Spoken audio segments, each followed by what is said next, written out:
This is the Everyone's Agnostic Podcast with Cass Midgley and Marie Delafont. We interview people you don't know about a subject no one wants to talk about. We hope to encourage people in the process of deconstructing their faith and help curb the loneliness that accompanies it. We think the world is a better place when more people live by sight, not by faith. Please subscribe to our podcast and leave a review wherever you listen to podcasts. Also, you can support us monetarily in 2 easy ways. You can pledge $1 million or more through Patreon. That's patreon.com/EA podcast, or leave a lump sum donation through PayPal at our website, everyone'sagnostic.com.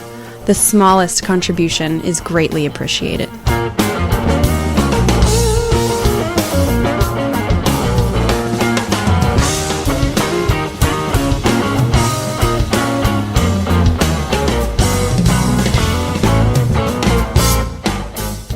Welcome, everyone, to episode 245 of the Everyone's Agnostic Podcast. I'm Cass Midgley.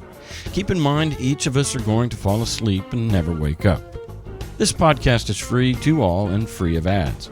So a big thanks to each and every one of our Patreon and PayPal supporters who keep us on the air.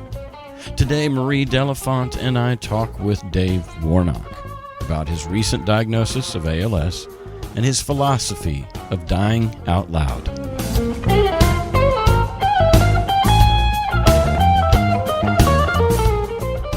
I met Dave Warnock through the Clergy Project about 3 years ago. We discovered that we lived near each other and arranged a meetup at a coffee shop. We instantly hit it off and have been close friends ever since. Dave and I have hung out on a weekly basis for over 2 years. After receiving his Lou Gehrig's disease diagnosis in February of 2019, instead of renewing his lease or finding a new apartment, we decided together that he should move in with Mindy and me. I hope you, the listeners, have friendships that are as deep and wide as the one that I share with Dave. I've had a few friendships in my 53 years that are at this level of friendship, and they're extremely precious. I've also been through ugly breakups with such friends. In all cases, the primary divisive thing was religion-based. Often families are divided by religious differences, and friends can sometimes fill in those voids left by family members who cut us off. True friendships have mutual respect, real honesty, genuine love, and pushback, able to share non-awkward silences together, relaxed and grateful to be in such a relationship. Dave and I realized that we should maintain apartness as well as togetherness, so as to keep it enjoyable at a level we desire. Too much time together can begin to sour things a bit. That's just reality. Dr. Robert Rowney, a certified psychiatrist, derived the following 11 signs of genuine friendship from his research. These traits set real friends apart from other relationships in our lives. Number 1, real friends push us to be more accepting of ourselves. They help us be yes-sayers to what is. Number 2, they call us out when we're in the wrong. They hold up a loving mirror and give us honest feedback. Number 3, they're present. They put down their phones when they're with us, and then they pick them up when we've decided that it's time to pick them up, because that's a reality too. Number 4, they really listen. Maybe even repeat back what we've said, just so we feel heard. Number 5, they support us through adversity. They're there for us. Number 6, they keep our stress in check. They can read us and tell when something's not right. It doesn't mean they try to fix us, but they see us, and that means a lot. Number 7, they keep us humble. You know, my relationship with Marie early on was that she was a listener and eventually a guest, and she was basically a fan. And she was a little bit a fangirl and starstruck by me, until she came to my house and went on the retreat and spent enough time with me just sitting on the porch to realize I'm a very frail and fragile, broken human being. Pop that bubble. So they keep us humble and they remind us of our roots. Number 8, they have our backs, even when life gets tricky. Number 9, they make the friendship a priority. True friendships take effort and intentionality, and sometimes the fucking calendar, a weekly thing or a monthly thing. Number 10, they practice forgiveness. We're eventually going to hurt each other. There's got to be some flexibility there or the relationship's going to break. And number 11, they make us want to be better people. I'm a firm believer that keeping death at the forefront of our worldview helps us be better friends, better people, much more likely to be peacemakers, less offendable, fewer fucks to give, and wiser at picking battles or hills to die on.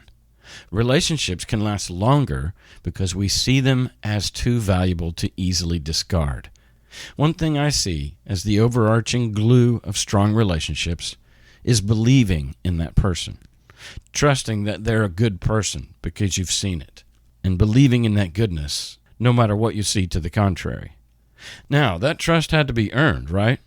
Over the length of the friendship, you're either depositing money in a savings account of proof of character, such that when they fuck up, and they will, you have a surplus to cover that liability. Conversely, if they've repeatedly drained you, that account is in the red and shows no signs of reversing that course. Get out. But a relationship that is a win-win, the benefits far outweigh the occasional costs, such that when we experience ugly words, behaviors, or attitudes, we're not so quick to let such behavior redefine how we've experienced them. We can doubt that this is their true self showing up and extend to them the benefit of that doubt. We can extend grace, compassion, and understanding at a time when they desperately need it. Because good people that are fairly mature, they know within seconds of misbehaving what they've done, and they're kind of trapped in a moment of embarrassment and shame, and yet unable to overcome the temporary emotions that provoked that misdeed. They're standing there with their pants down, and maybe even doubling down and defending their ugliness right in your face. Some time is going to need to pass, of course, some cool down, some deep breaths. But a true believer doesn't respond to this incredible Hulk or werewolf or Mr. Hyde. They keep seeing the true person and believing, maybe even absorb a few emotional jabs so as to not abandon their drowning friend. Now, it must not go without saying that if this becomes a recurring pattern, apologies lose their meaning and it's time to draw a boundary. I say all this to emphasize that a big part of what makes this life precious is deep friendships. In the absence of extant meaning or religious narrative framing of life, all we have is each other and the moments, the magic that is spontaneously created by people putting themselves out there into situations where magic can happen. I'm a firm believer in the adage, it's better to have loved and lost or been hurt than to never have loved at all. The British rock band Yes wrestled with this tension in their 1983 hit Owner of a Lonely Heart, stating it's much better than a owner of a broken heart. But the verses fight back, challenging us to, quote, prove yourself. You are the move you make. Take your chances, win or lose. Say you don't want to chance it. You've been hurt before. But lose yourself. No, not for pity's sake. There's no real reason to be lonely. Be yourself. Give your free will a chance. You've got to want to succeed. Love said, never question your will at all. In the end, you've got to go. Look before you leap, but don't hesitate at all. No, unquote. Those of us who have been hurt by people's rejection and abandonment have our work cut out for us to trust our own judge of characters, to take chances on new people, new acquaintances, new friendships, knowing that it could backfire. But Dave might say, carpe the fucking diem. If I'm honest, most of the broken relationships in my past were mostly my fault. I was a jerk. I was a know-it-all. Maybe that's why embracing agnosticism appeals to me now. I was preachy, and kind of still am. I had not yet learned that wanting to help people can be a good thing, but getting angry and judgmental of them when they don't want my help was immature. But hopefully we're asking ourselves hard questions along the way, like, why don't I have many friends? Why do I keep running people off? What are my prickly parts? How well am I at receiving feedback? Are there people in my life whom I've invited to be honest with me, but I'm not ready?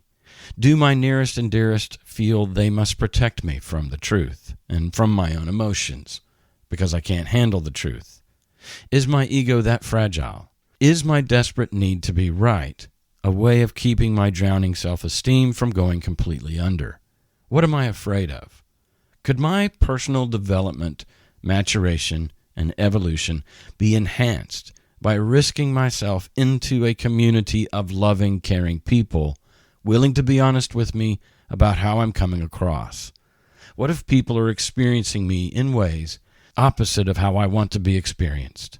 Might I have some blind spots that only others can point out to me?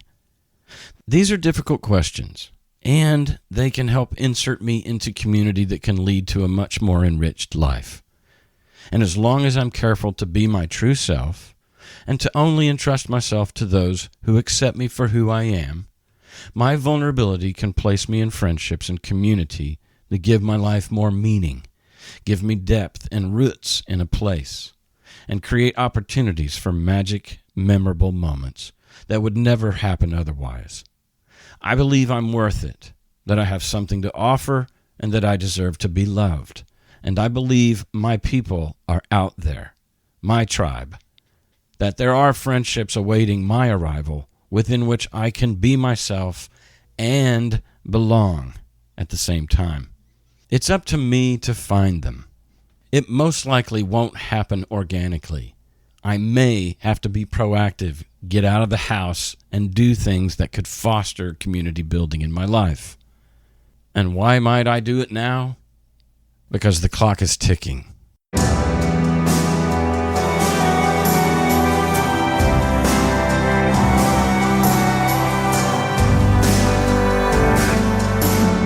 We taped this conversation around the first week of May 2019. The intro music is Just Groove Me by Dave Weckl. The segue music on this episode is excerpts from I Will Not Resign by Greg Laswell. Thanks for listening, and be a yes-sayer to what is. Now here's Marie Delafont.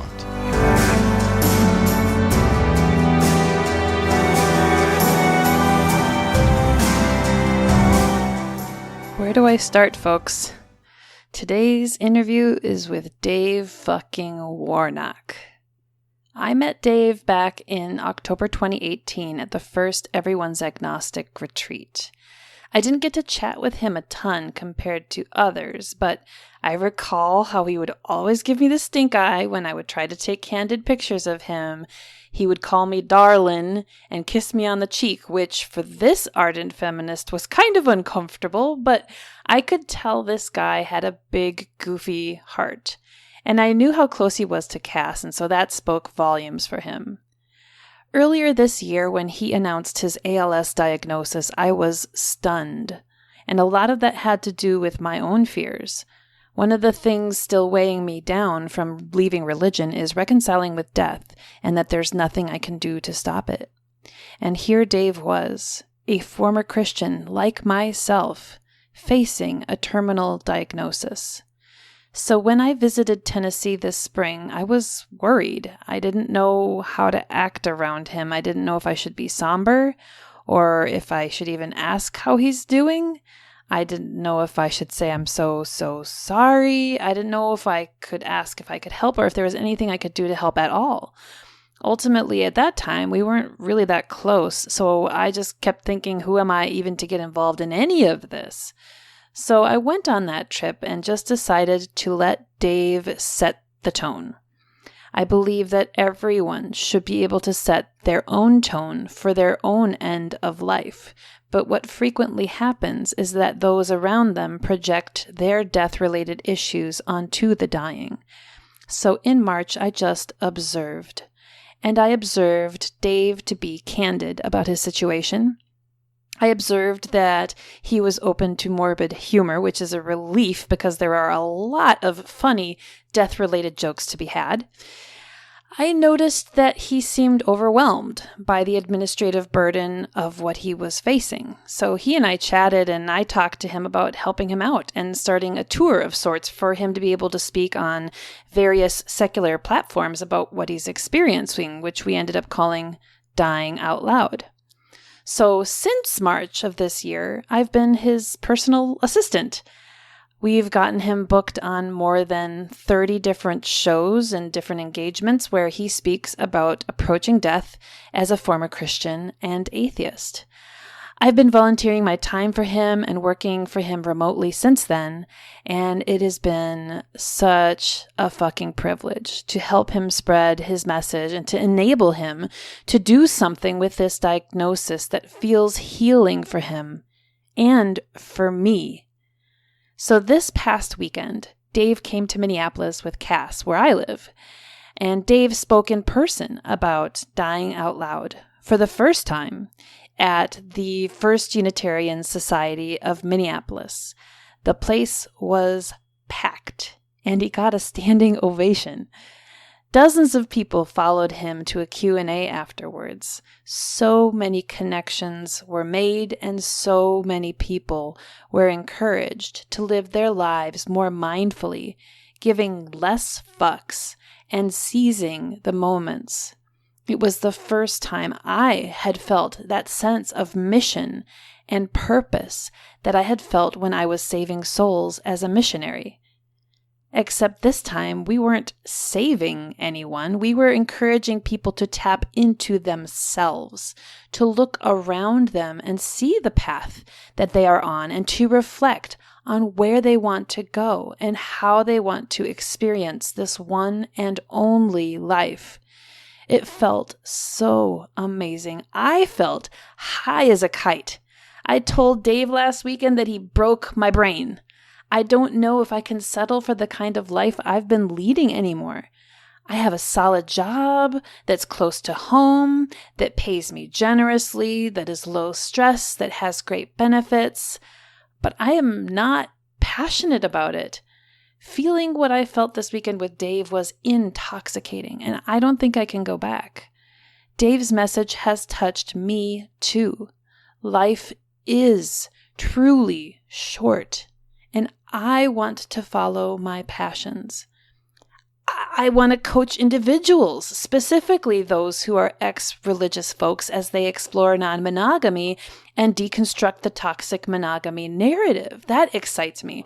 I want to bolster up my photography business and connect with people to make photos that they love and that reflect their personality. I want to run my own business as a virtual assistant, and dreaming big, I would have purely secular clients with secular missions. And I don't know if these dreams are feasible or if I can make a living doing them. And I do acknowledge a lot of privilege in even being able to consider changing my career path like that. But what I do know is that for me, thanks to Dave, I know that life is way too short to have to wake up to an alarm every day, dash into the shower, eat, hop into the car, and head to work for someone else 40 hours a week. I want my life to be comprised of my passions, my creativity, my heart, and my moments. And it's all Dave's fault. And so if you want to follow along on Dave's adventures, you can find him on Facebook under Dave Warnock, Dying Out Loud. And by the time that this episode is released, a video of his talk in Minneapolis will be published and can be viewed in its entirety. So now for a few announcements. Guess fucking what? I am going to be live on the show Secular Sexuality, which is produced by the atheist community of Austin, on Thursday, August 7th at 7 p.m. Central Standard Time. Holy shit. And as long as we're talking about Dave, he is also going to be on several of those shows produced by the atheist community of Austin that same weekend on the 8th and 2 on the 10th. Those shows being Truth Wanted, Talk Heathen, and The Atheist Experience with Matt Dillahunty. Holy fuck. I'm going down there with him and his girlfriend, and I'm so excited. There's also going to be an episode released soon by the podcast Fade to Gray. I just interviewed with them and talked to them about becoming non-monogamous. So keep your eye out for that episode that will be released soon. Also, the organization called Recovering from Religion is hosting a retreat entitled Embrace Your Nature from September 20th to September 22nd in North Carolina. And it is a retreat focused on religion recovery and will involve nature walks, group discussions, and speakers such as Dr. Del Rey, Shannon Nebo, Mandisa Thomas, Candace Gorham, and Shanna Rubio. To learn more, go to recoveringfromreligion.org and click on Fall Excursion. To learn more about our podcast, head over to everyone'sagnostic.com, where you can learn more about Cass and me, look through podcast merch, and find links to other shows that we've been guests on. You can email us at everyone'sagnostic@gmail.com, and you can also follow us on social media on Facebook, Instagram, or Twitter. If you want to get more involved in our community, you can ask to be invited to our private Facebook support group, or our virtual support group, and or our sexuality discussion group. So all that said, I just want to go ahead and say, join Cass and me as we now interview the fucking amazing Dave Warnock, who is dying out loud.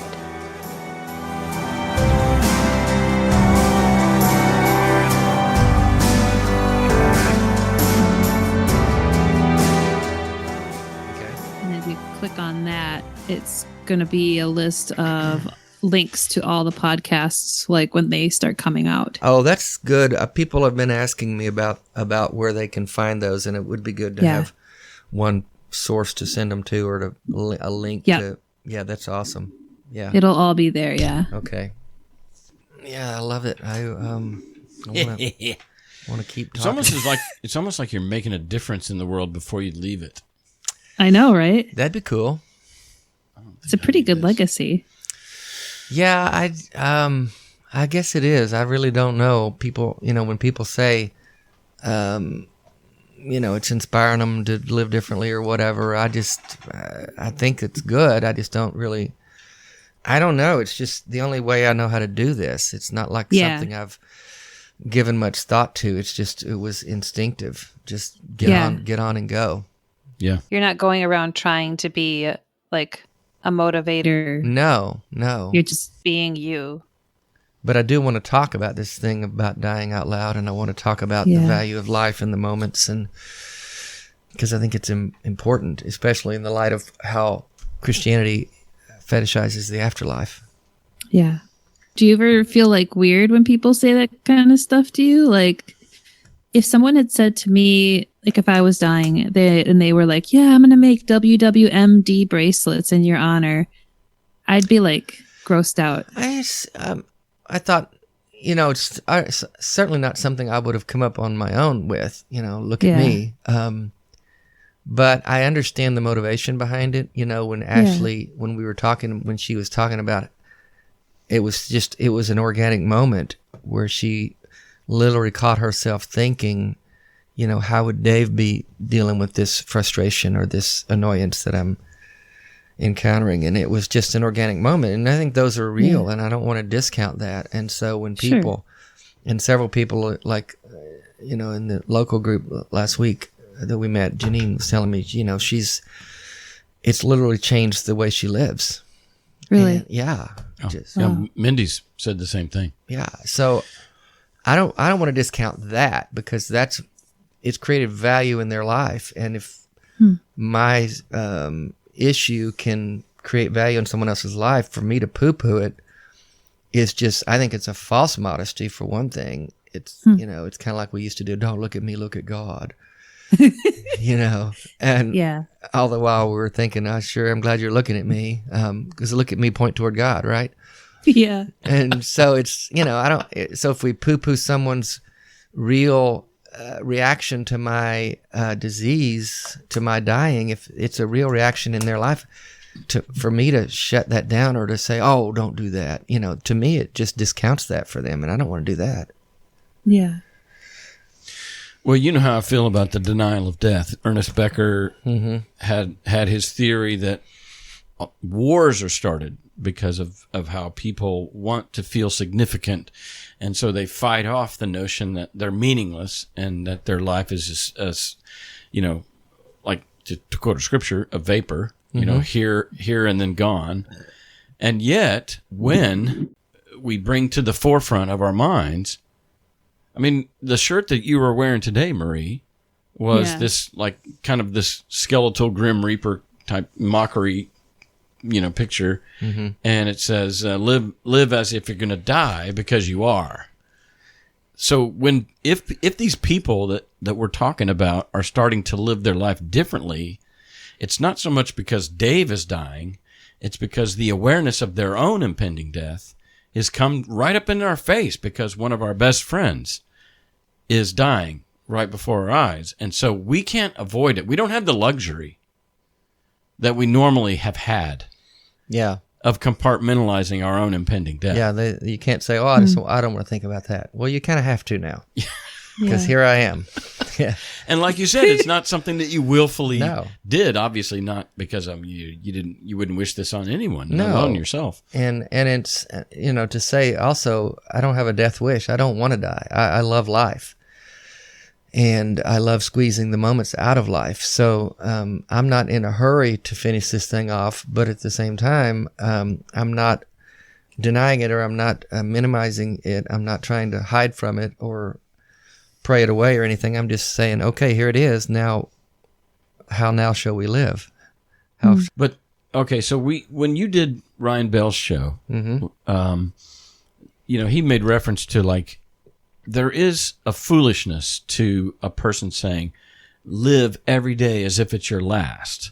Because people for whom it's not their last, which is 99% of people, right?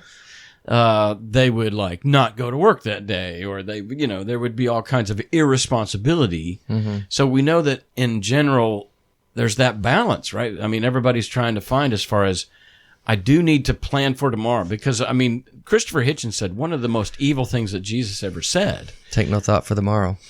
It's horrible. Yeah, you have to. It's irresponsible. There's an echo in the room. Yeah, so I mean, we know that there's a balance in there somewhere where we can't live literally as if this is our last day. But we need to bring it to the fore enough to where we go, is this a person I want to spend some time with? Or do they annoy me to the point where I'm just doing it because of them? Because we as Christians were trained to deny ourselves mm-hmm. and do what's best for others. And so this is all mixed in, I think, to this blend of like, wait a second, I'm the steward of my own happiness. I'm not the servant of the world. I'm not the savior of the world. I'm not deputized by the Savior of mm-hmm. the world to go ye therefore and to be like him. No, he's out of the picture. Mm-hmm. And so I want to be present and care about others, especially when I'm in the room with them.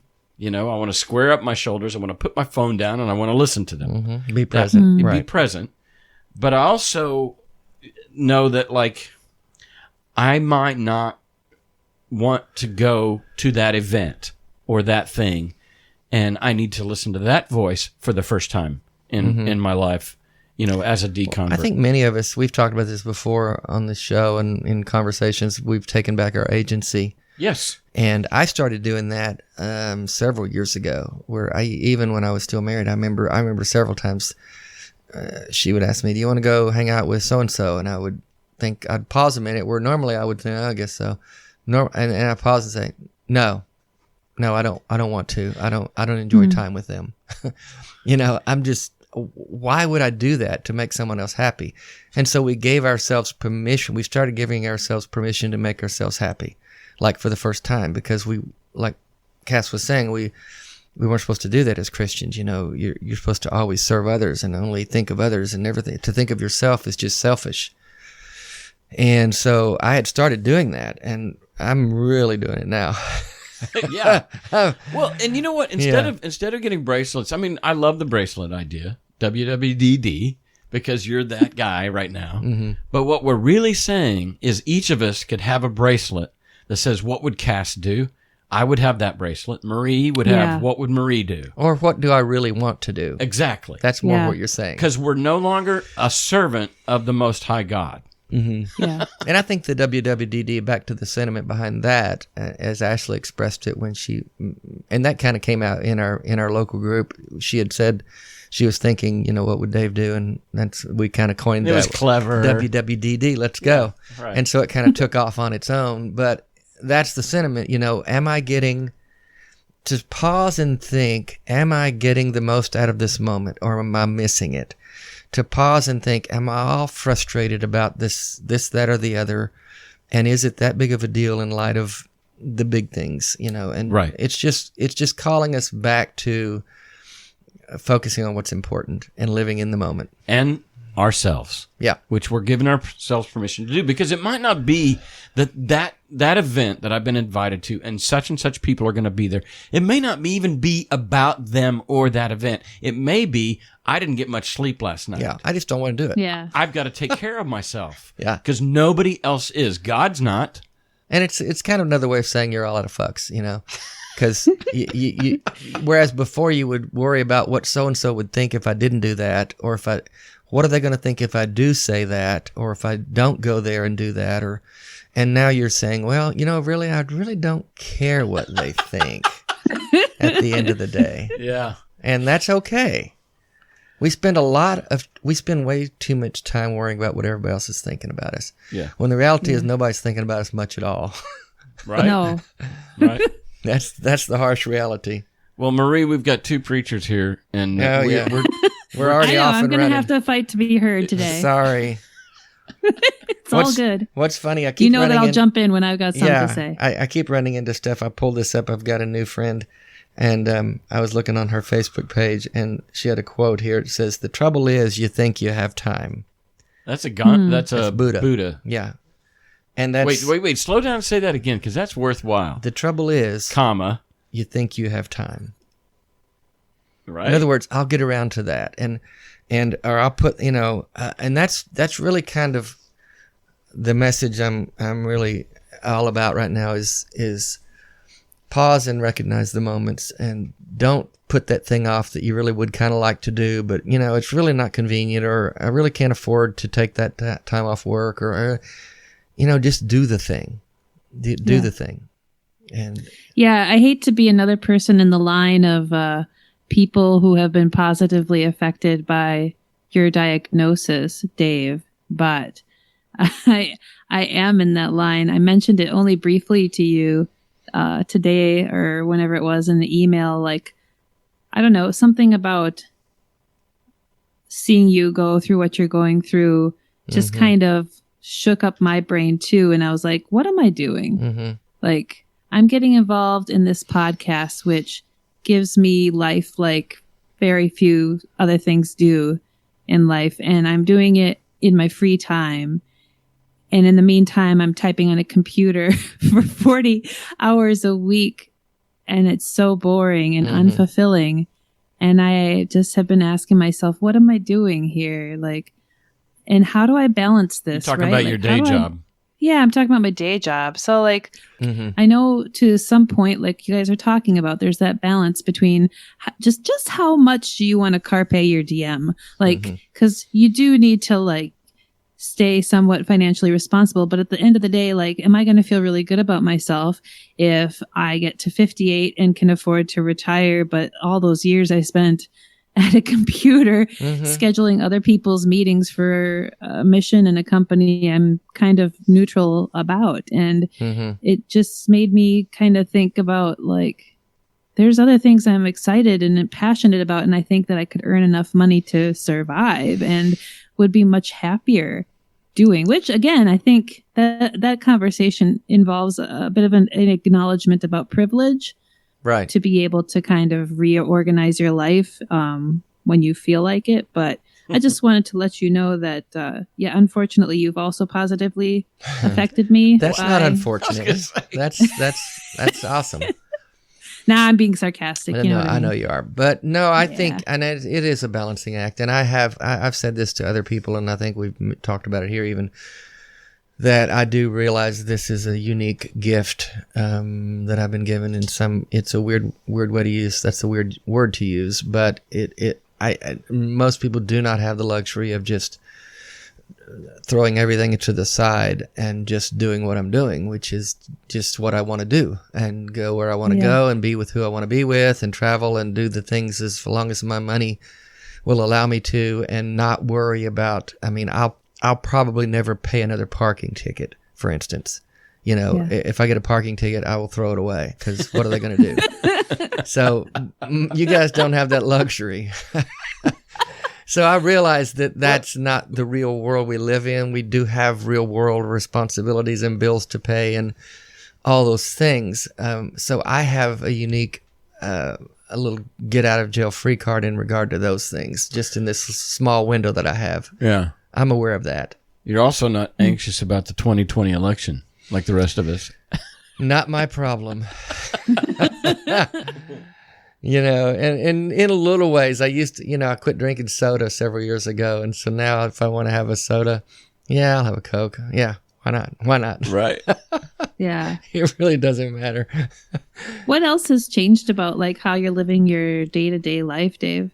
It's been a real weird change, because I've found that I really need to, what you've been doing for me, Marie, is priceless. In keeping me busy and just taking the ball and just running wild with it and booking all these things and getting me out there. And it's not so much like I want to be out there and be a big shot or anything and do all the stuff. It just gives me something to get up for every day, just to be bluntly honest. If I don't have stuff to do, something I'm pointing toward, something I'm looking forward to, there are days when I lay there and think, what's the point of getting out of bed today? Mm-hmm. Yeah. I'll feel my muscles twitching, and I'll be reminded I've got this thing going on in my body that's like an alien inside me. And if I don't have, and I wanted to say that here too, everybody's saying what an inspiration and, love how positive you're. Boy, I have some shitty days, y'all. Yeah, let's hear about those. Yesterday was one. It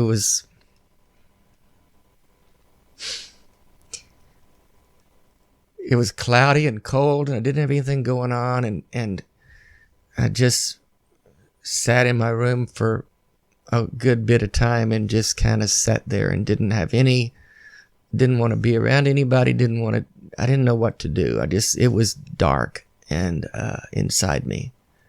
And then I got a phone call and ended up talking with someone for a while, and that kind of pulled me out of it. And it often is people that pull me out. I'm just such a people person, and it always makes a difference for me. And but sometimes when my body is reminding me that it's my muscles are not working, and like I said, sometimes at night I can feel them twitching and doing their thing, and it feels really strange.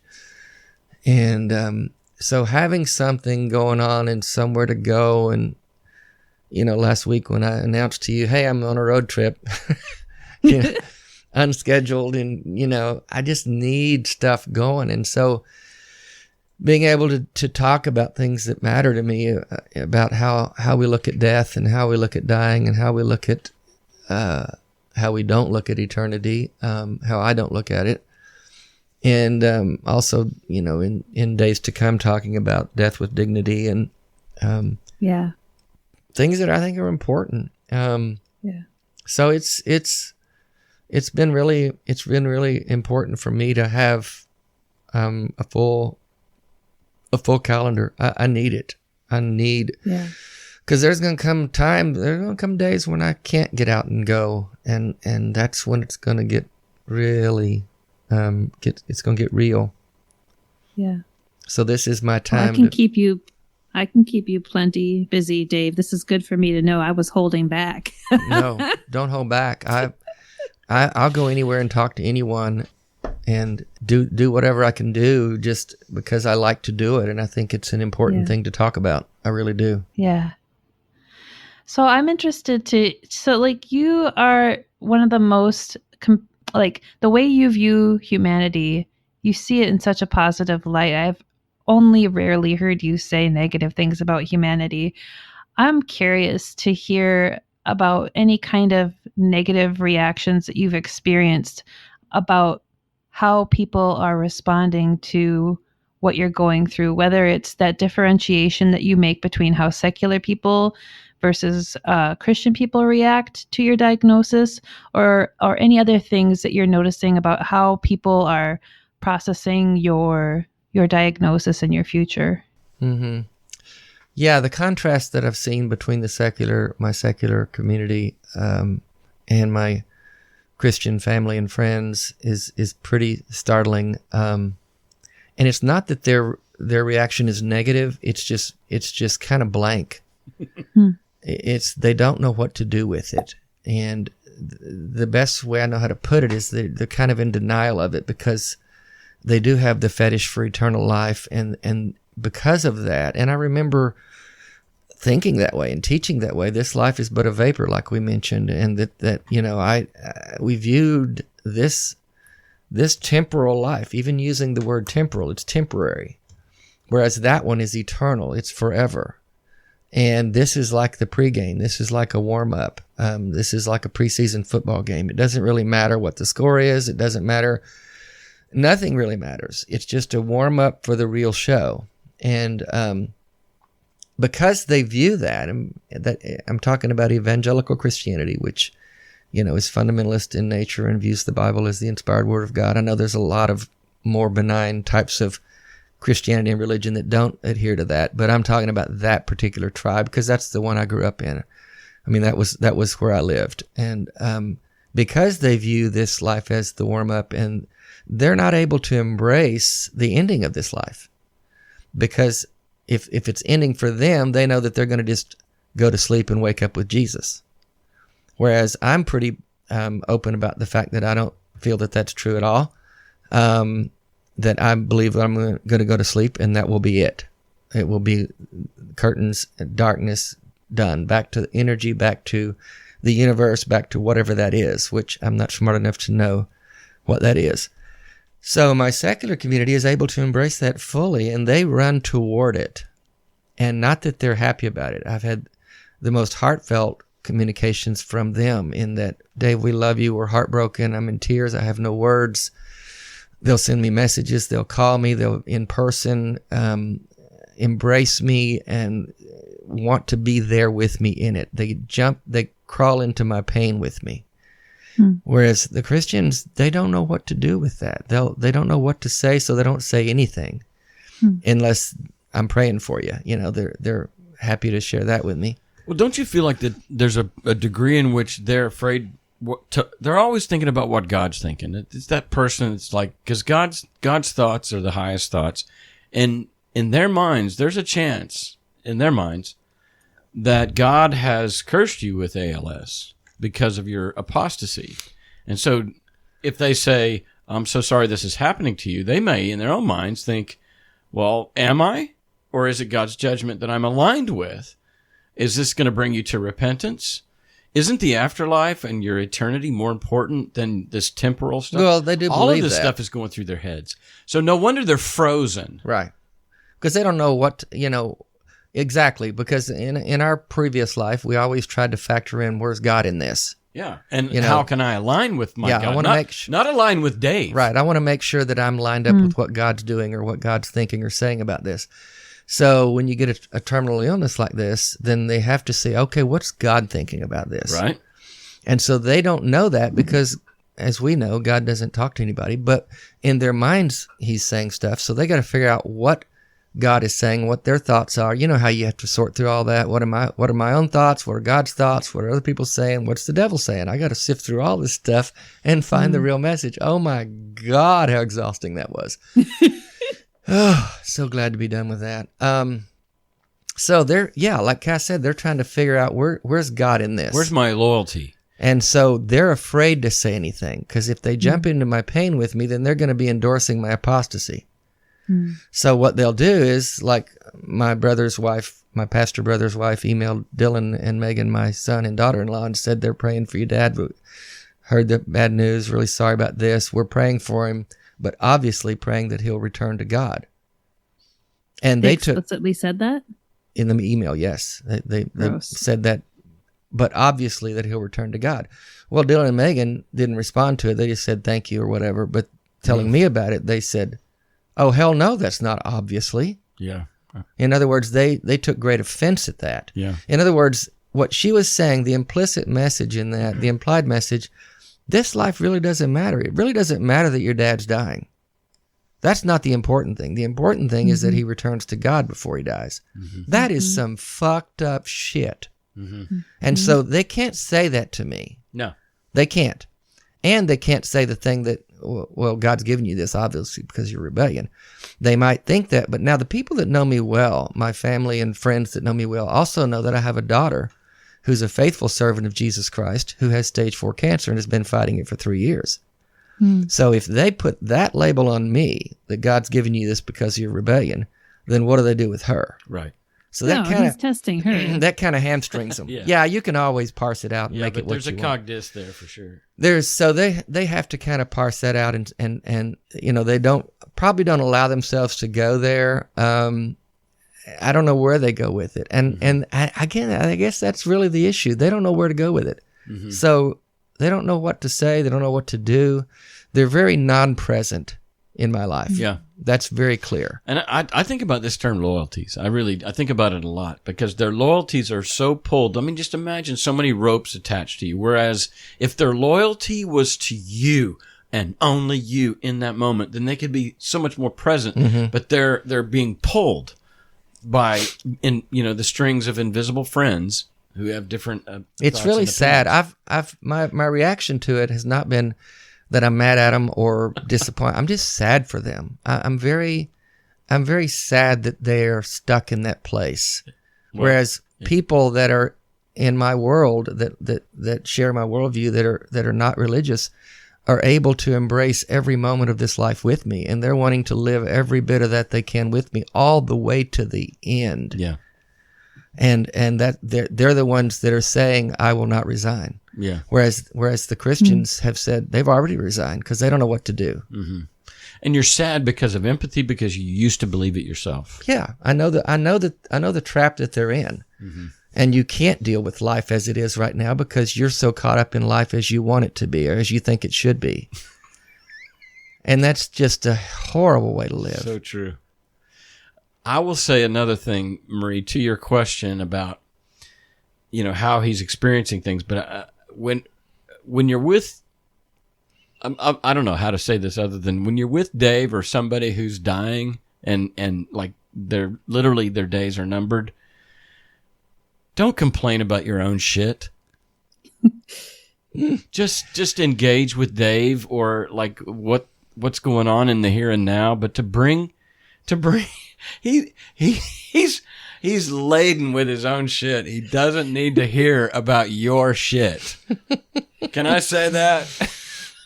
And I would never call anybody out on it in person like that. But yeah, it does kind of. I kind of sit back and go, really,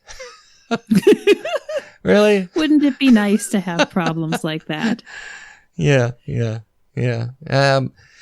We all have our own shit. I know that, and I do know it's. And that's kind of the point. Yeah. That person feels like they probably, that they're the only one that has shit, and they're sitting across from you. Yeah. Yeah. But you can be like, well, don't worry, you're gonna die too. So. Yeah. Well, sometimes people will say that and I think they mean well. They're trying to say, well, we're all dying, Dave. And that's pretty dismissive. It really is. And I've had a couple of people say that to me, and it doesn't hit me well because it's kind of like, it's dismissive and kind of minimizing what I'm dealing with here. And it's equating because my impending death is not equal to yours because yours is right up all it's in tangible and knowable. Yeah, it's all up in your business and I could die tomorrow, but that's not been forecasted by a doctor. Yeah. I mean, I think everybody's always aware of their impending death unless you live in denial and believe that God's got your hand, is going to tiptoe you through the tulips all the way to he hands you off to Jesus. everyone's aware that anything can happen, but we don't live that way. No. And we don't. It's not that cognizant in the frontal forethought of our thinking on a daily basis, whereas mine is. I mean, it's every single day now. It's like, oh shit, this is really real. This is really happening. And so, yeah, if I'm around people that are too caught up in their own shit, it's not where I'm going to spend much time. And I'm not going to hang out with those people. And I'm going to choose. And I think that's what I was trying to get to with the earlier question. I guess maybe what I'm trying to ask, and I'm not asking you to speak for all dying people, obviously, but like I'm curious about these conversations around how to talk to the dying, how to talk to those with terminal diagnoses. Like, yeah, that's a good question. Don't say we're all dying, for example. Yeah.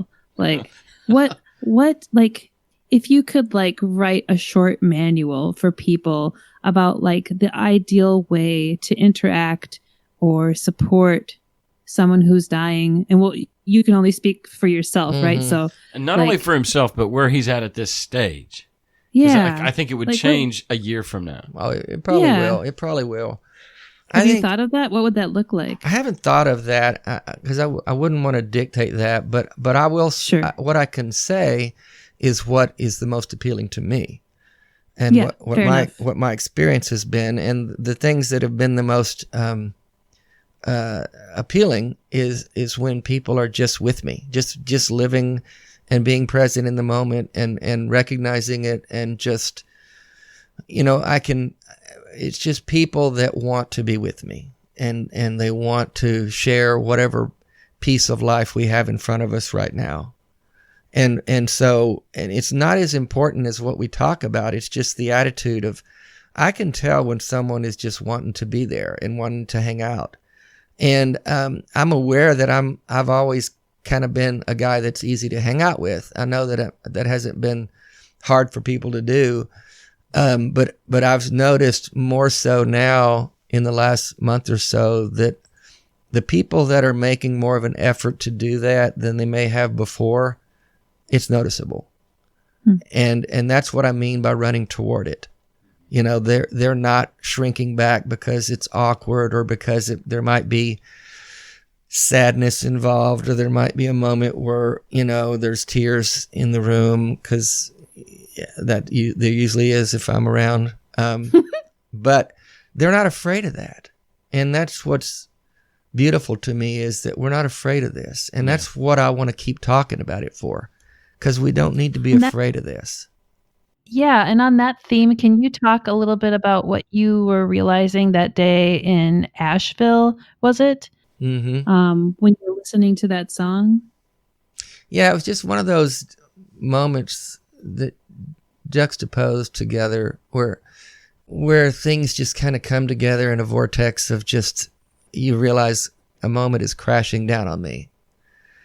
And you know how I talk about the moments. And so I'm sitting in this park just having a cigar. It's a beautiful day, and I went over there just to get away and have some alone time, which may seem diametric to what I just said, but it was what I felt I needed, and it was just a restful place. And alone in public. Yeah, but I'm always out with people, so I'm out people watching, and I see these clearly a private girls' school out having their lunch in this little park in Asheville, and there's homeless people there all the time. So they clearly came to engage with the homeless people. So as I'm watching them, they're eating their lunch, and then the teachers and stuff get up and start talking to them. And it's a little amphitheater kind of park where they're sitting in benches and stuff. And so they line up several homeless people to talk to these kids. And so each of the homeless guys talks to them for a little bit, and then they split off into small groups. And each homeless guy takes a few students with him, and they sit over and they're doing a Q&A with them, and they're taking notes and taking pictures. And so I went up to ask the teacher, what's going on here? And she told me that they come out to learn about these people's lives and to talk to them. And it just, I sat back down and watched it unfold. And then the song came on, I Will Not Resign. Keep your head up, keep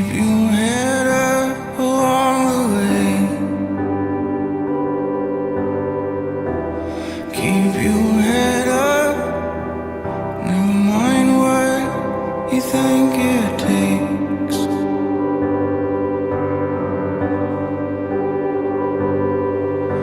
And here you're asking what now.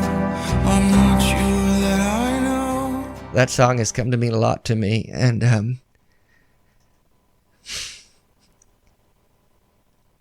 I just thought, damn, this is beautiful. Humans being humans to each other, these two different worlds colliding together and benefiting both.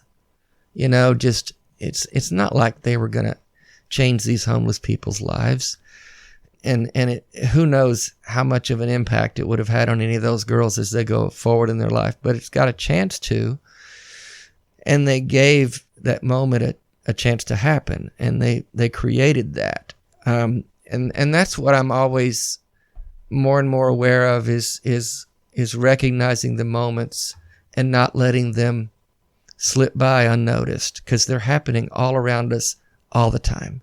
We just have to see them, and it's like my eyes. I've kind of had that mantra for the last couple of years, as you know, but it's just so amplified now, and it's so. It's just like a light has been shown on it. And I wanted to say this about moments, because when we were talking with Ryan last week, and I mentioned that about recognizing the moments, he said, well, tell me what some of the moments you're talking about. And I paused a minute and I thought, wait a minute, what would be good? And I started thinking, and I've had some big ones, putting my feet in the Mediterranean Ocean last summer in Barcelona for the first time in my life. Wanting to see that all my life. And finally at age 62, I get to see it. Those kind of big moments that are coming, and there they are, and boom, here you are. But also it occurred to me, and I shared it with Ryan. I said the other night, about a week after my diagnosis, Cass and Brian and Eric and Mark came over. Mason. Yeah, there were some guys that just came over Jacob. At my apartment. And we were just sitting around doing nothing in particular, just being present in the moment. And that's what I'm talking about, guys, people wanting to run toward it and not shy away from it because it's weird. And I stopped us. I said, guys, this is a moment. This is it. This is a moment. And so whether we verbalize it or not to someone or to ourselves, like I did to you by calling you, I just hope we can learn to see the moments that are happening all around us and recognize how beautiful they are, because life is so precious and so brief. Yeah. I think there's some intentionality there too, though, because that phrase you just said just lit me up. And I don't know, Marie, if you caught this, but what that girls' school was doing with those homeless people was give the moment a chance to happen. Mm-hmm. So literally in this universe, and I'm kind of using that as a multiverse type reference, they could have chosen or not even chosen, like it never occurred to any of those teachers or parents to say, hey, let's do this. And it didn't happen. It never fucking happened. So they gave that chance. They gave that moment a chance to happen for those guys to come over that night. All these things. And again, we're contrasting like the big things of stepping your foot into the Mediterranean versus just stuff that happens. One of the most amazing stories you ever told me was you went to a concert at the Ryman or maybe it was even a club, and you're a woman that you had accidentally, I say accidentally, like the randomness of you renting a room temporarily from a singer-songwriter who leaves on the road every now and then and needs somebody to house sit, and you were looking for a place to stay, and that relationship was built. A year later, she's playing out at a club, and she's surrounded by some other musicians. Afterwards, you guys get together and say, hey, you guys want to come over? They come to your apartment. They end up staying all night with their guitars out and playing and singing all night. And all of it was random as fuck, all the way back to the year prior when you found her in Craigslist. So like this is the randomness / intentionality. There's both and, right? That you're engaged. You went to hear her sing that night, and you invited them over to your apartment. They all ended up staying all night long. I videoed part of it. There was a violin player, a harmonica, 2 or 3 guitar players. It was just so beautiful. And we were at 3 and 4 in the morning jamming in my apartment. And it just went on all night. And it just, you're right, Cass. It was because I contacted this woman to rent her apartment. When I went to meet her, and she's an incredible guitar player and travels all over the world. And we became friends, and we've been friends ever since. And so, yeah, it's just, you have to give it a chance to happen. And that means engaging with people and coming out of your comfort zones and living life. Because life is out there to live. So you've got a queen-size bed, and 4 people ended up laying across that bed that night. Yeah. And it wasn't sexual. No, nothing happened anywhere. It was just everybody, they just crashed.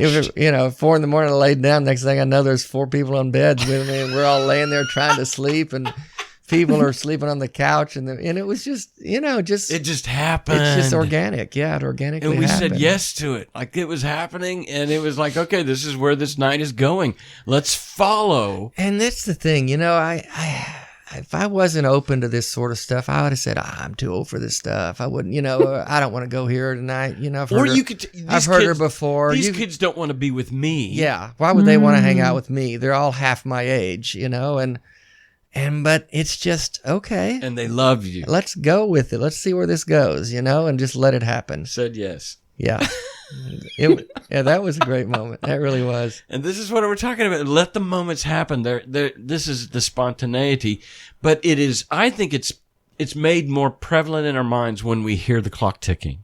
That's it. Yeah. That's really what I'm saying now. It's that I've kind of been living this way, but it really is, I'm much more aware of it now. You were already doing this. Yeah. Yeah. And I know that my personality, and everybody doesn't have my personality, and the world would be a mess if everyone did. It just would. That's true. But I talk to people in elevators. Who does that? I mean, come on. You're not supposed to do that. There's a rule somewhere that says you can't talk to people in elevators. You have to look at your phone. That's a rule. Do you have consent to talk to me in this elevator? But I just love doing it. I just love people and their stories, and everyone's got a story. Everyone's got a story. Mm-hmm. God, I love that. I admire how you see humanity. Like, it's catching. Like, it feels contagious, because the way you talk about it is never how I would describe it. Like, and I don't know why, but when you describe it, I'm like, you're right. I just had never thought to look at it that way. I don't know. I just, I think a lot of that happened when I let go of Christianity and realized that this life is all we have. And I love that. I got to get that poem put up. I'll send it to you. My soul has a hat. We've made reference to it, but the very last line is, we have 2 lives, and the second one begins when we realize we only have one. And when I realized that this life was it, I think it's just what I started feeling is okay, what do we do with it, and how do we make the most? And because it happened so late in my life too, maybe, even before this diagnosis, I was, a 60-year-old man and thinking my years have passed, they're already past me, I don't have a lot left, and I really need to get on with it here. Mm-hmm. And what does that look like, and how do I maximize that? Well, and I appreciate you saying, look, I know not everybody has this personality, because it's kind of a risk taker personality, and that's maybe a fraction of the population. Yeah, and I don't want to put that on anybody saying this is how you have to do it, Right, which is why I'm not super crazy about the WWDD bracelets, because I wouldn't do what Dave would do. No, and I wouldn't want everybody to do what Dave does. Right, but, yeah. But I think the sentiment behind it is what we're trying to capture, Right. You're totally right about that. Yeah. Yeah, just that when you were at a crossroads in your life 2 years ago, and you decided, I need to clear my head. I don't know, but you needed some space. You rented a room, a condo on the beach in Florida. I think your first lease was 2 weeks or 3 weeks or whatever, and you eventually stayed 10 weeks. Mm-hmm. And in that time, you were making very similar decisions that we're talking about now with the ALS. Is that this is how much life I have left. And you were thinking you had maybe 25 years left. Yeah. So you were already entering that mindset post-Christian. I love my wife. I love my, but all of this has been robbed of me. Mm-hmm. This isn't going anywhere. However, it's comfortable and known. Right. And then there's this other door A and door B, that is completely unknown. And you made a choice on the beach then to live carpe diem. Mm-hmm. And that was all prior to that was at least a year and a half prior to knowing that there was something going on with you medically. Right. So, this is two steps to the same type of questions, right? And the clear crossroads I saw there was, and there was literally a moment on the beach, an epiphany that I had where it wasn't like I was there trying to decide what to do, and more specifically talking about leaving the marriage and moving on with and starting a new life, essentially. That was pretty much, I felt like that was what I had to do to find some peace and to get out of my depression and my sadness.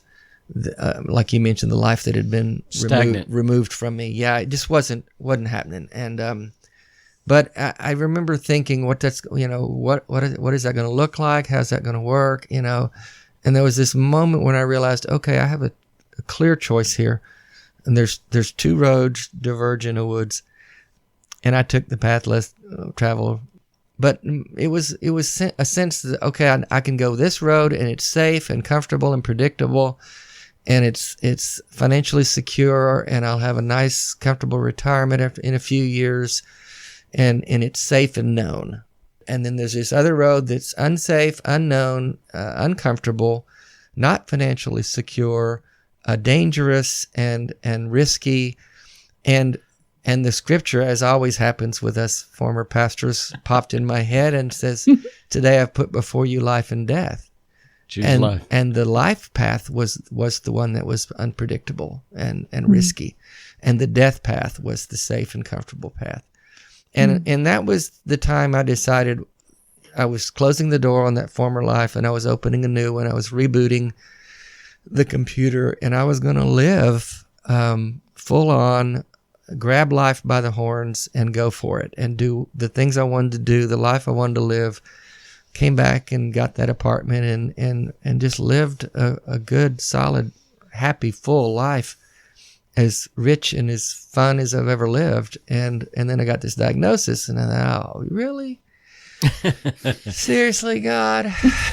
Now, if I remember correctly, you were already starting to say, I'm going to slow down a little bit, because you were kind of going full bore for I'd made the decision to move out of downtown Nashville, and I was looking at apartments over in Murfreesboro, and I was thinking, it's time to grow up a little bit, Dave, and slow down and get a little more, calm down a little bit, son. I'd had a lot of fun, and it'd been a blast, and I thought, okay, it's time to shift into another gear here. And so that was where that was all going on. That was all going on prior before to I got the diagnosis. Yeah. Right. That's what I would say any of us can do, whether you've got the Dave personality or not, is the diagnosis. Yeah. You can choose the uncomfortable. You can choose the risky. You can say, wait a minute, that's out of my comfort zone, but maybe there's something of a value there. Let me go for that. You can take the risk. You can say, I want to grow in this area and jump in and not worry about what the ramifications or consequences might be. And you said, Jesus, take the wheel. Yeah, and he did. Ran me into a ditch.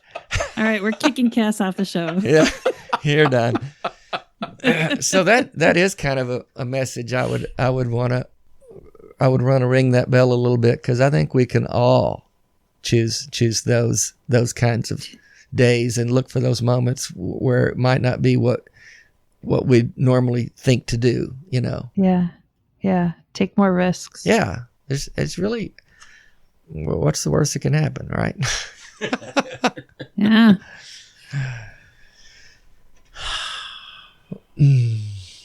So can I ask you some other questions? Jump. Go. Yes.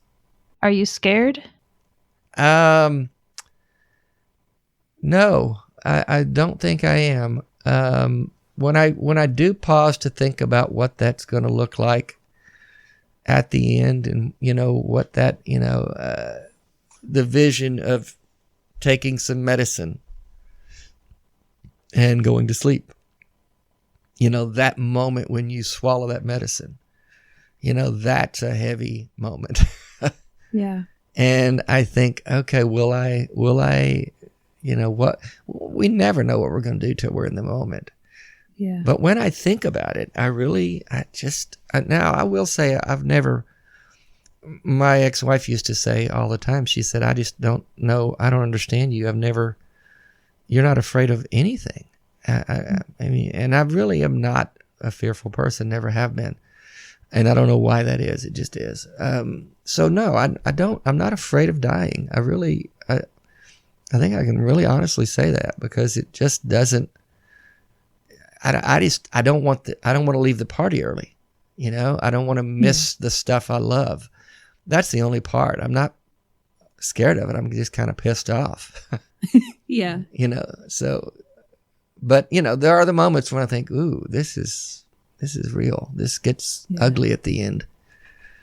Do you want to talk about like any kinds of like planning that you might need to be doing for that time? Yeah, I'm looking into, I understand there's a thing called a death doula. We emailed about that today. I want to talk to that woman. Those are more steps to get things in order kind of stuff. I need to find out, what the legal ramifications are of where I can do the things to end things on my terms. If, where I have to live, how long I have to live there, what that kind of means. And I've got to get those things in place, that I'm leaving things in shape financially, and that I'm, like if I've got to be a resident of California, for instance, for a year, then I've got to figure out, okay, how do I do that? Yeah. And what that looks like. And then, all those kind of details that I'll need some legal help with. Yeah. But I don't have any problem with that concept. Yeah. I think it's the moral and right thing to do. Yeah. I know Cass watched it, but did you end up watching Paddleton? Mm-hmm. What was your impression about it? I thought it was a real representation of how that might go, how that can go and should go. They dealt with the heaviness of it and the reality of things. But there was also, humor involved and deep friendship. So yeah, I think it gave me a picture of how I'd like to see it happen, you know? And that was one of the things I took away from it too. Like there was something terrifying about watching it happen, but at the same time, then now my brain has something to attach to. Right. Yeah, that makes grid. it a little bit more approachable. Mm-hmm. And it was godless. There was just, not even any reference to the afterlife. Other than ridiculing, saying, I'm going to come back and haunt you, Yeah. Yeah, like give me a sign, that kind of thing. That was funny. No, don't make it vague. Tell me exactly what it will be, so I won't know. I won't think that every time the wind blows, it's you. Right. Yeah, that was funny. Yeah, we actually talked about that. There were a few of us together the other night, and it was another really beautiful moment. And we were actually talking about that end moment. And Cass has always said, I'll take care of it. We'll do that wherever you want to go. And yeah, I'll be there. And then Brian and Eric were there too. And Brian said, can I be there too? Oh, wow. And I said, you want to be? And he said, absolutely. And Eric said, I do too. Yeah. Wow. Remember that, Cass? Absolutely. Well, even it was fucking unbelievable. And I was thinking about that night, even that night we were watching the NCAA National Basketball in a bar. Championship. Yeah. In a bar. But both of them drove at least 30, 45 minutes to be there with us, whereas they might not have done that. They were running toward it. Yeah. They're running towards it. And they're saying to me, I will not resign. I want to be there till and I told him, I said, listen, it's hard for you. I'm the one leaving, and you guys have to pick up the pieces. You got to deal with the body. You got to deal with all the shit, and why would you want to do that? But that's the kind of people I'm surrounded by. Mm-hmm. Yeah. It really is. And it's just overwhelming. I'm a rich man. You get what you put out, man. You know? Yeah, well, I don't know. I think I'm getting more back. So I have a listener question. I might have been texting Jeff behind the scenes. You might have Jeff been. Loken. Okay. Okay. So he just wants, well, two things. He wants to tell you that he loves you. Mhm. Then the one question he wanted to ask on the show was he was curious if any of your family has reconnected with you since they heard the news and what that's been like. No. The only family members that, have truly done the shunning thing are my two daughters. And the rest of the family, there's distance there just because we don't have the God connect like we did before. I'm talking about my brother and mom and sister and, the evangelical Christians in my family. But my son and his wife, Dylan and Megan, have been very present. But Bethany and Ferris have not. They just, they're just stuck in that place. I mean, they've acknowledged it. I sent them each emails and they said they're sorry and we love you. And that's pretty much it. Yeah. Your mother and sister are coming to Tennessee to meet my people. That's kind of their words. We want to meet your people. Use. So they can't comprehend of the kind of community I'm in that's not church or family. They don't have any place to put that. And how do atheists care for one another? Yeah. And they just, it's baffling to them, I think. So they want to come meet my people. So here we are. Come on. Yeah. Mindy has written letters to all of your family because, she basically said, look, if this was my dad, brother, uncle, sister, whatever, not sister, but if this was, I would want to know. She'd want to know where I am, who I'm with. Yeah, so Mindy was like, hey, here's a chance. Let me introduce myself. I'm Mindy, and my husband and I are housing Dave, and I haven't actually read what she wrote even. I didn't either. She said I could look at it. I said, nope, you just put your words down and send it. Do whatever you want to do. But just to send it out and saying, so it's not silence, No, it's good. I appreciate her doing that. It's really sweet. They're grateful that someone's willing to take care of me. They just don't understand how that's possible. You know what I'm saying? They just, it's not family and you're not in a church. So who could you possibly have in your life? Yeah, I kind of get, it's like, who cares about you that much? Right. Yeah. I try to always think back to where I was when I was in that bubble, and I would probably have asked the same question. Yeah. Yeah.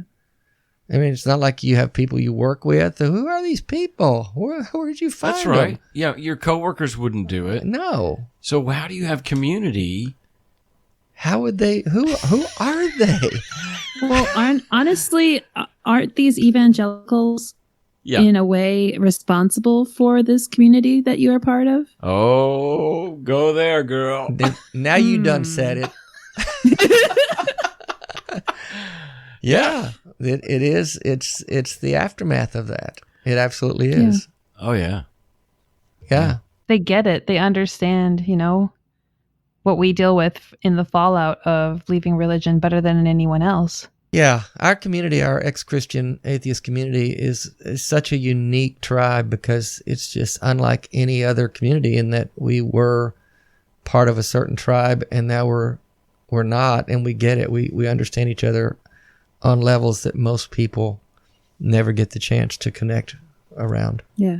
When you have an experience that is, traumatic, yes, but just substantial, it's a proven thing that when war veterans come home to America, civilized, they're among quote unquote civilians, and they have to go to a day job. They clock in 8 to 5, and they're completely lost without those buddies that they were in the trenches with, because of you none of you people get what I've been through except my buddies back in Nam, Iran, Iraq, whatever, and there's a little bit of that, bit of that. I think that's a good analogy. Nobody knows what we've been, except each other. And if you get a bunch of guys who were in France together in World War II and they get together, man, that's when they feel like they're with their tribe now. Yeah. Yeah. Because there is PTSD in our tribe. Yeah. Many of us have experienced that. Yeah. One thing I've noticed analogous to that is like with the same metaphor that, when we were Christians, at least evangelicals, there was that message of like there's a constant battle going on, like warfare all the time. And so when you lose that paradigm and you just come back to your day-to-day life, that can be really challenging in a very, very small way, similar to a veteran coming back from such a huge, intense mission. Just to come back and be a civilian every day can be deeply unfulfilling and disorienting and depressing. And I think that happens to Christians as well, like trying to find some kind of purpose that matches at all the kind of purpose of saving lives every day, even if it's spiritually. Yeah, they create a disease and then give you the cure. Yeah. You know what you just described was we went from a Frank Peretti, this present darkness, demons are in the corner of this room, like trying to tempt us to do something or whatever. Yep. So we're fighting that spiritual battle, that spiritual battle not existing and never had. Yep. I mean, that is crazy. Like, I'm just, yeah. Well, that's why, I when we were talking about how you find God where's God in this kind of that question that's always in everybody's mind? Where's God in this? When something happens, well, what's God saying? What's God doing? God's up to something. We just got to figure out what it is. And he's really quiet and he's hiding. So we're going to work really hard to figure out what he's saying, what's he saying. And then you have to interpret, well, that's a thought. Now, is that Satan? So there's this swirling stuff going on all the time. Yeah. And it's just exhausting. Yeah. And life is so much easier to live apart from that. Yeah. That's like mind fucking. To like, is that God talking to me or Satan talking to me, or is that me, My own or thoughts, was that pizza? I mean, like it is. We went from that to total silence, and then how now shall we live? And on the other side of like, oh, it's okay. I mean, some kind of healing had to take place in order for us to get okay. Oh yeah, and actually celebrate the absence of those voices in our head. Well, that's a problem. And I've had some people ask me, because I know a lot of our tribe, to use, I don't want to overuse that word, but a lot of people in our community do sometimes wrestle with thoughts of, is hell real? That kind of haunts them. It comes back, yeah. It haunts them. Yeah. So I've had some people ask me, what, Dave, is that trickling into your mind? Yeah.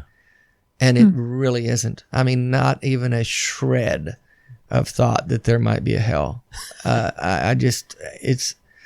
I think I never really was that worried about it to begin with. It just wasn't the focus of our teaching and preaching. We were more focused on the good things God wanted to do for you here and now.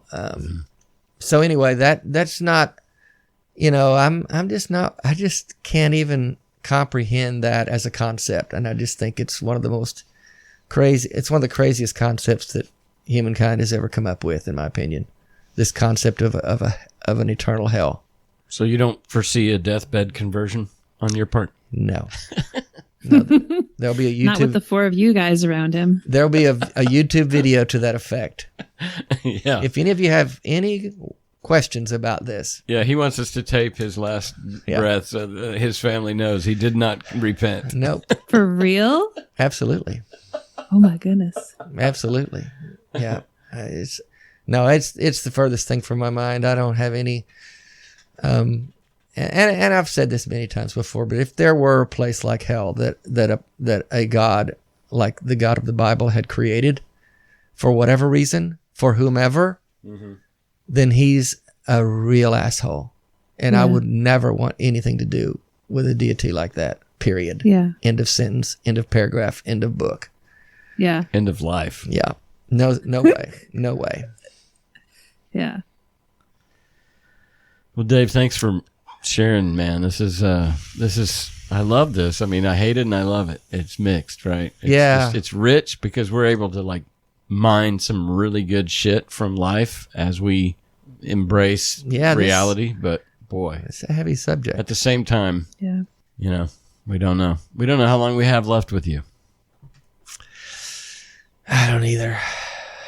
Yeah, that sucks. Like I said, I think it'd be pretty funny if one of us died before you. Funny? And yeah, because then Dave would be up at the front and he'd be like, well, this was unexpected. Didn't see this one coming. Didn't think such and such was going to die before me, but here I find myself. Didn't think so-and-so was that competitive, but I guess I was wrong. Competitive dying.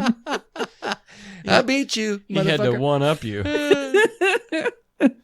Oh my god! So I just want to tell a story about Dave real quick. Okay. And if he doesn't want this story in it, he can cut it out. Yeah. But because I haven't told this story yet on any of the episodes, and I'm just going to do it because this is what's happening. Go for it. So I was in Nashville a month ago, right? And we were with you in your condo, and you were still kind of cleaning stuff out, getting things boxed up, getting them sent off site.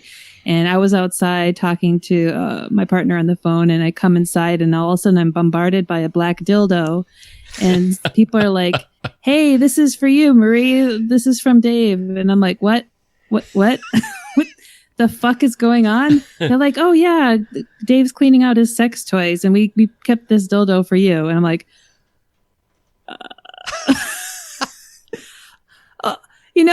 and I thought about it for a second, and I thought about like how that afternoon a lot of people were asking you, "Hey Dave, I want a memento. Can you pick one out for me, or can I grab this as a memento?" And you're like, "I don't care, whatever. I don't fucking care." And I was thinking to myself, "This is weird. This is awkward.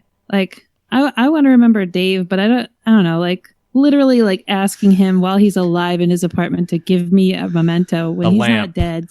Seems weird, but that's just me. Yeah. But then when that dildo was thrust into my face, I was just like, no, this seems right. This seems right. So I'm a very proud owner of a used black dildo from Dave. And that is always going to be my memento from Dave, and I'm very, very happy about that. Use it well.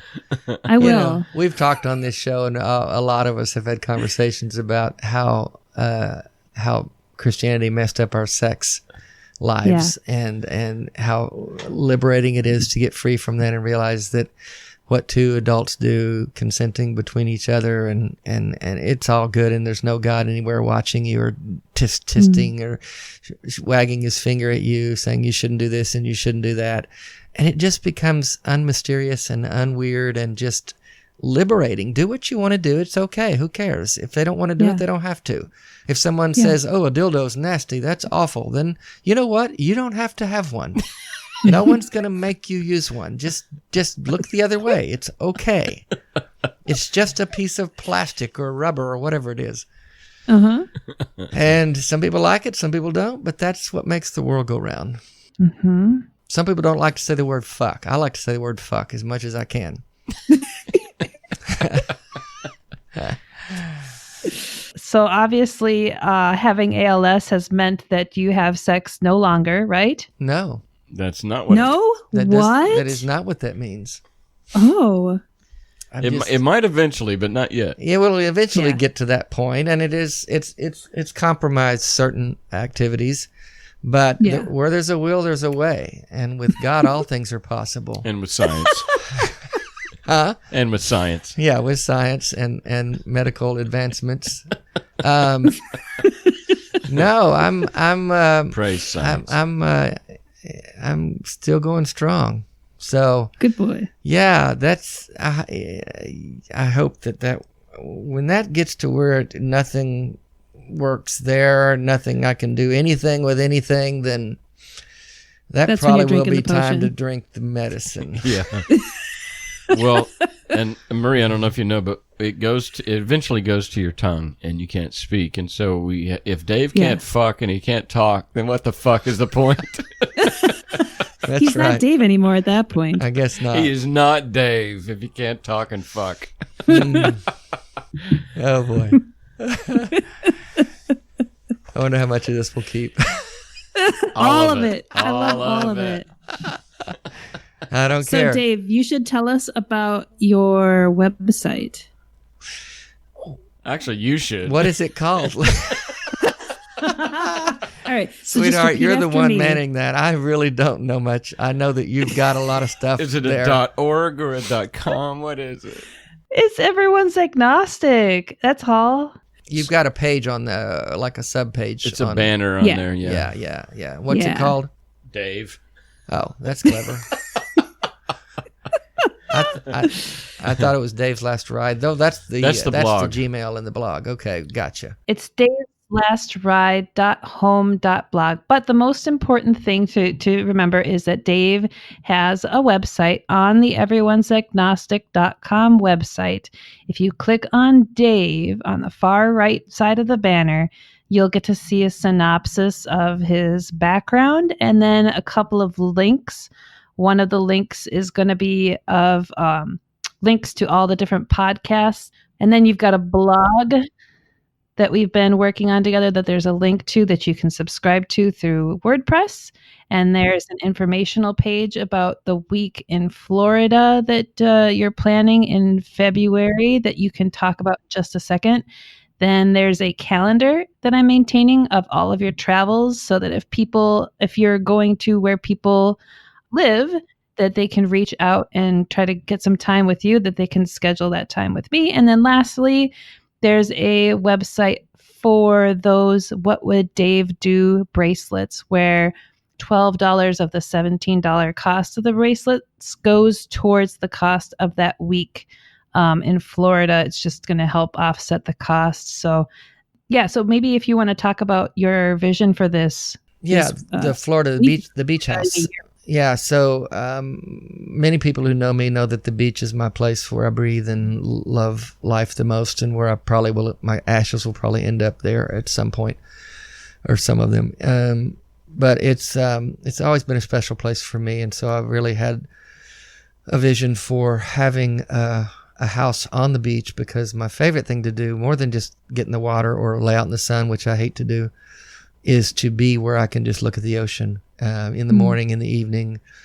And so I want to get a house on the beach in the Gulf Coast of Florida, where I've gone for years. And I want to invite as many people as can come for the week or a part of the week. And so I haven't booked the house yet. I'm narrowing it down, but we put on the calendar February 14th through 22nd, which Cass reminded me is Valentine's Day. So that might mess some people up, but Valentine's Day is overrated anyway. Yeah. It's a made-up holiday. Well, and I think the idea is that people can come when they want to come and leave when they want to come. Not everyone can take a whole week to go. No, So. Exactly. Just come and go. I want to make it cost-effective. Some people will be able to, pay what they would normally pay for something like that, and some people will be able to contribute. I want to cover as much of the cost as I can. I'm negotiating with the homeowners, and I'm playing the ALS card, because I've learned if you play that card, you never know what you'll get. So I've emailed a couple of them. I'm looking, I'm trying to do, this is one of the times in my life where I'm not pinching pennies, and I'm trying to just do the stuff I want to do the way I want to do it. And if I want to get a really nice house right on the water, then by God, we're going to do it. And so that's kind of the idea behind it. And I want to do it in the winter because it's cheaper and it's less crowded. And I had my beach time during the winter, and I realized, wow, that's the perfect time, because we're not really there for the water or the sun, to get a tan and all that crap. We're there to just hang out and be together and be on the ocean. And so that's what we're doing. Yep. Highs of 64, lows of 48 at that time of year. Yeah. So it's really Perfect. It's not bad. The weather can be up or down, but many times when I was there, I was out there in a t-shirt, otherwise put on a sweatshirt, sit on the beach, walk on the beach. It's not crowded. It's perfect. It sounds amazing. Mm-hmm. And so you're using a lot of your free time to make appearances on podcasts, to speak to different communities. You're also looking at being presenting to governing bodies to talk about end-of-life options and trying to encourage legislation about that. Yes. Do you want to talk about these different opportunities? Well, yeah, I'm just you're doing a lot to help me get me in front of people. If there are people in our listening audience who have meetings that they go to, Unitarian churches or secular communities that they go to, then yeah, see if you want to bring me in and talk. And it'll give me an opportunity to meet some of the people in our community that I haven't met, or to see those that I have met. So I think we got the one in Minneapolis booked. I think Leah is looking at getting me in Cincinnati. Yep. So if anyone wants to book Dave, you can contact us at daveslastride@gmail.com.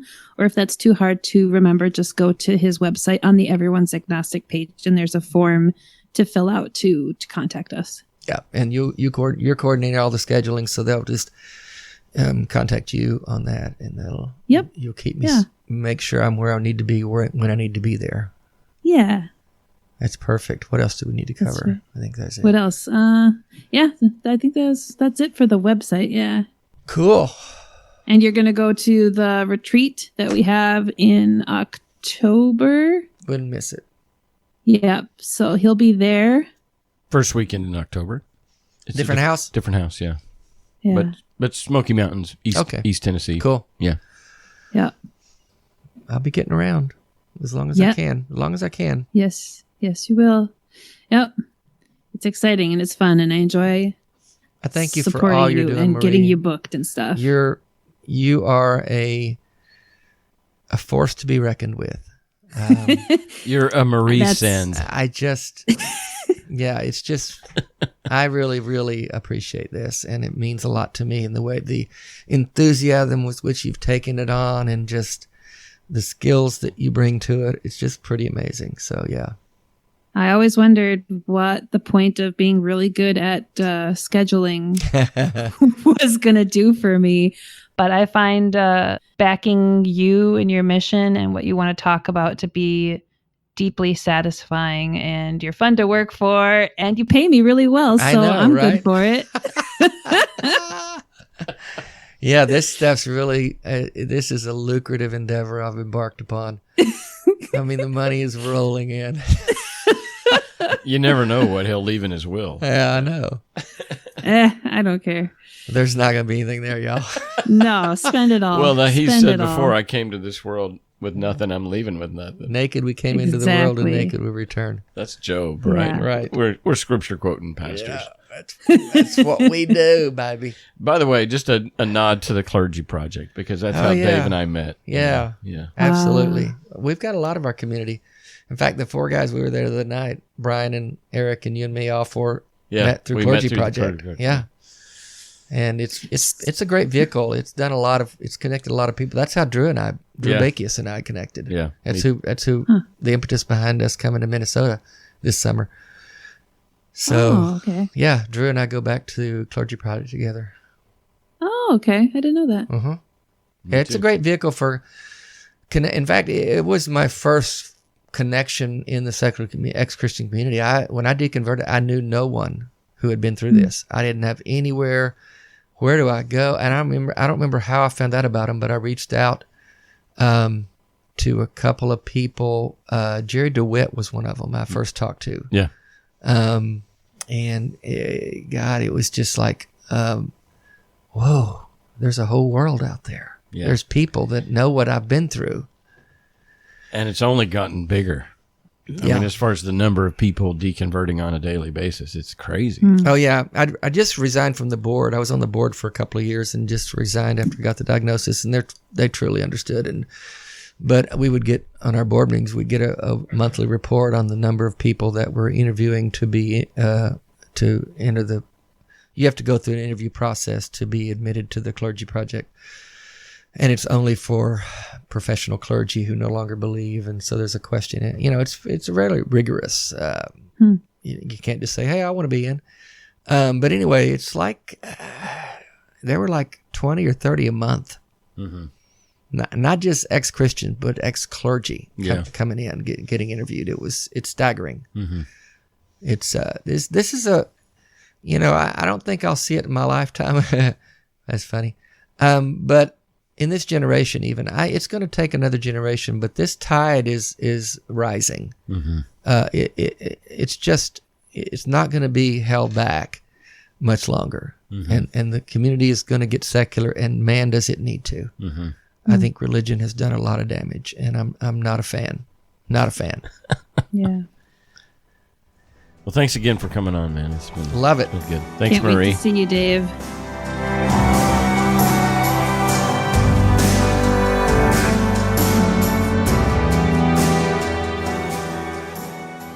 So that's our talk with my dear friend Dave Warnock. And there's a lot there to make us think and rethink our priorities, our values, how we spend our time, and who we spend it with, how much shit we put up with, whether or not we do that thing that we've always wanted to do. You know, brevity of time can create desperation, and desperation can embolden us to do things we would otherwise be afraid to do. It's also okay to settle down and relax and forget for a while that we're dying. We do it all the time. In fact, I catch myself forgetting that Dave is dying, a luxury that he doesn't have. Dave sometimes needs help opening bottles or a bag of chips or transporting luggage because of lost strength in his hands and arms, and Mindy and I have traveled with him due to these very needs. Last weekend, he and I flew to Minneapolis, and at one point we were sitting at our gate at the airport, and he hands me a water bottle. Now, of course, he was asking me to open it for him, something I've done countless times. But in that instance, I was preoccupied with a crossword puzzle and just waved it off as if he was offering me a drink and said, "No thanks." To which he said, "I'm not offering it to you." And we laughed about it. But it's really not funny, is it? His death isn't funny. And the fact that I sometimes forget he's dying isn't funny. It's real, but it's kind of awkward. Because there for a second, I forgot that it wasn't just Dave and I traveling together as buddies, but that I was there to support him in his intent to seize his remaining days by traveling and talking while he still can. It's a picture of what we do all the time in our habit of denying the reality of our unavoidable deaths someday. But like I've said a million times, I think we would do well to keep death at the forefront of our remembrance, lest we cheapen the value of our precious and miraculous existence. Thanks for listening. Be a yes-sayer to what is. We'll talk to you soon. Pardon me, I'll oversimplify. I'm not here to slight all your reasons why. I know you're justified, lingering in your pain. I'm not the first to say it, so whisper it here today. Keep your head up, keep your head up along the way. Keep your head up, never mind what you think it takes.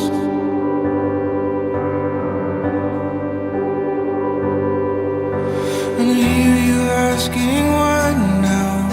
I'm not sure that I know, but I miss the days I used to, and I miss your afterglow. It's been a long farewell to yesterday, and I won't pretend to know how. We're not defined by our choices.